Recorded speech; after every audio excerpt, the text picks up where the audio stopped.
Hi friends! ఈరోజు questions ఏంటో చూద్దామా? సీతాదేవిని రావణుడు అపహరించిన విషయం రాముడికి చెప్పి మరణించిన పక్షిరాజు ఎవరు? ఏ గబ్బిలం లేడీ, C Jatayu, D Sampati. Answer is C Jatayu. Jatayu అనే పక్షి దశరథుడికి మిత్రుడు అనమాట. రణం అనే తెలుగు పదానికి అర్థం ఏంటి? ఏ శాంతి, బి విశ్రాంతి, సి మరణం, డి యుద్ధం. రణం అనే పదానికి తెలుగు పదానికి రణం అనే పదానికి అర్థం ఏంటంటే ఆన్సర్ ఈస్ డి యుద్ధం. రణం అంటే యుద్ధం అనమాట. Okay, next.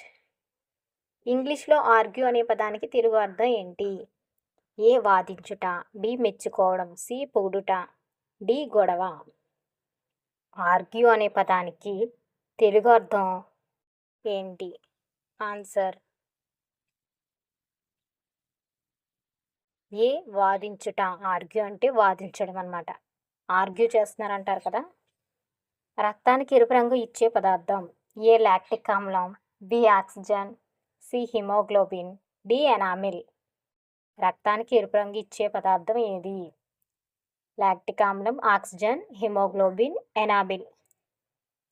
Answer is C haemoglobin. Haemoglobin అనే పదార్థం రక్తానికి ఎరుపు రంగునిస్తుంది అనమాట.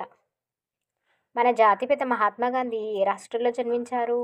ఏ Maharashtra, B Madhya Pradesh, C Punjab, D Gujarat. మన జాతిపిత మహాత్మా గాంధీ ఏ రాష్ట్రంలో జన్మించారు? Answer is Gujarat. గుజరాత్ రాష్ట్రంలో పుట్టారు. ఇలాంటి మరిన్ని వీడియోస్ కోసం నా ఛానల్ ఇప్పుడే సబ్స్క్రైబ్ చేయండి. Thank you.